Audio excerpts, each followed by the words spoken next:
the greatest hadith, the Prophet ﷺ, peace be upon him, told us that every single... Because it seems to me that there's two separate issues about things like the Danish cartoons which get conflated.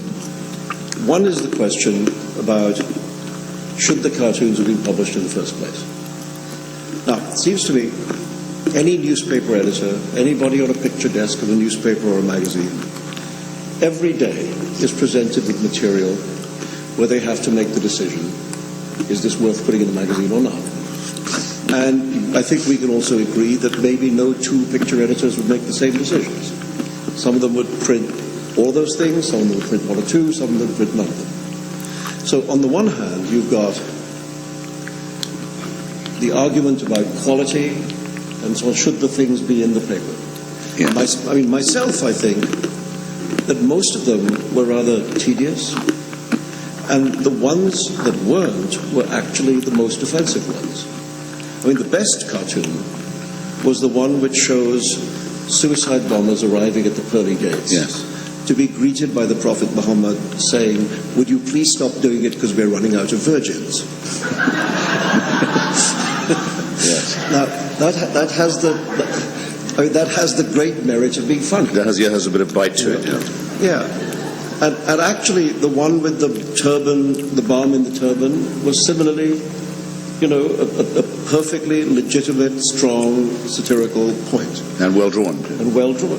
And so those two, the ones that people got most exercised about, would actually be the ones that I would, if I were the picture editor, that I would have published, and many of the others were just beyond bland. So that's one issue. Would you do it, would you not do it? But it seems to me that there's the second issue, which is what you were talking about, I think, is what happens when the subject of violence arises. And at that point, it seems to me the subject changes. The subject is no longer about whether you should publish or not publish these things, but about how do you respond to violence. Yes. Do you respond to it with cowardice or courage? And at that point, it seems to me that every newspaper in the world should publish the Danish cartoons. Not because they like them, and not actually because they particularly want to insult Islam, but just to make the point that you don't give in to threats. Yes. And so I think sometimes, when people start talking about the cartoons as objects, were they good or bad, were they offensive or inoffensive, that's one half of the point. But the second half of the point is the question of the response to violence. And I think that's one of the things that has got very blurred recently. And one of the most, I think, mealy-mouthed pieces of language that is developed to justify this kind of behavior is a kind of reinvention of the meaning of the word respect. It seemed to me, when I was growing up, that respect meant that you took people seriously. It didn't mean that you never disagreed with them. To respect someone is to say, okay, we'll take on what you have to say, and if I don't agree with it, I will offer a counter-argument. The idea that it would be disrespectful to someone to in any way disagree from their system of belief is a new idea, is a new meaning of the term respect. And it seems to me to have nothing to do with respect. And what it actually means... Returning now to our top story, the outrage in the Muslim world over caricatures of the Prophet Muhammad. Any depiction... Wait, stop. Don't skip this video because I've got great news for you and your hair. If you are tired of losing or...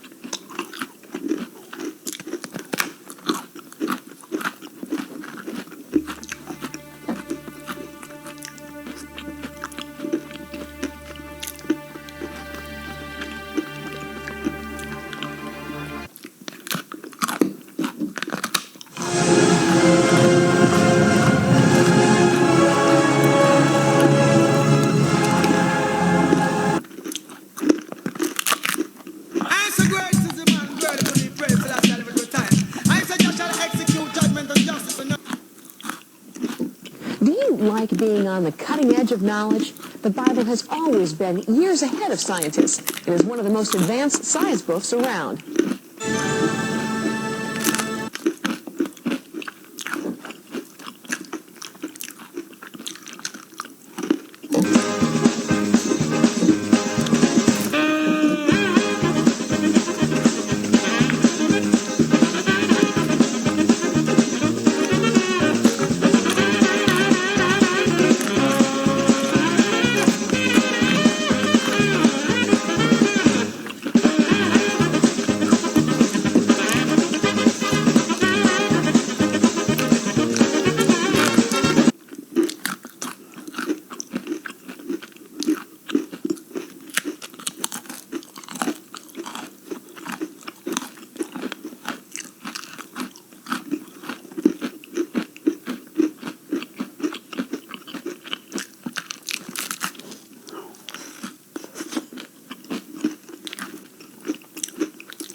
you will hear the screams of the damned echoing through your ears forever and ever and ever.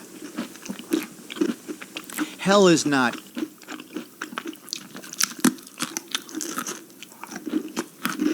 A person that spends his time considering what God has done is just not impressed with what man...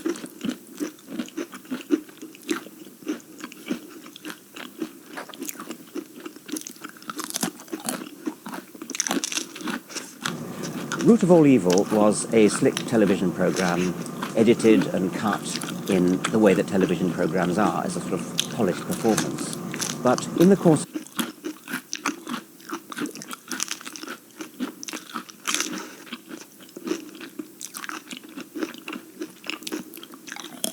All hail Pete Starr. It seems...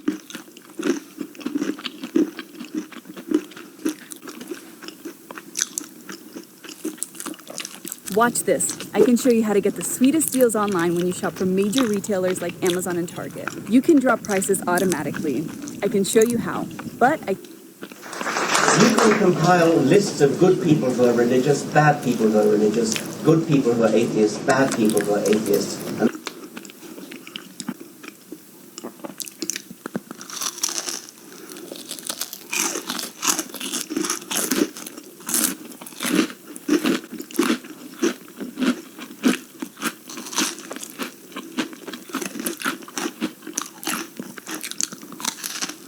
hello, this is God.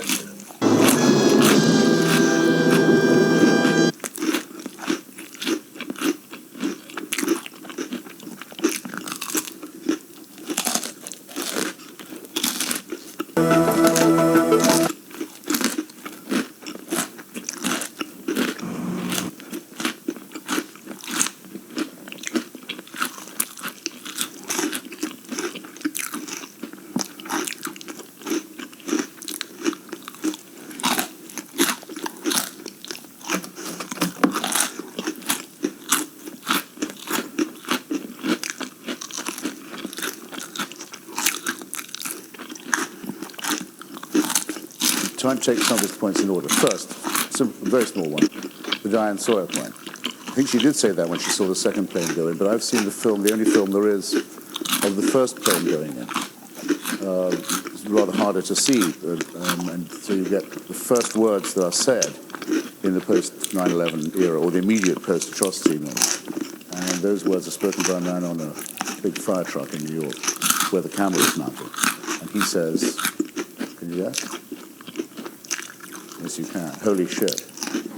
And that was exactly a correct description of what was going on. Much more accurate than Diane Sawyer calling on God, which even I will do when I've run out of words, or above all, concepts. Yes, of course I'll say thank God. What else is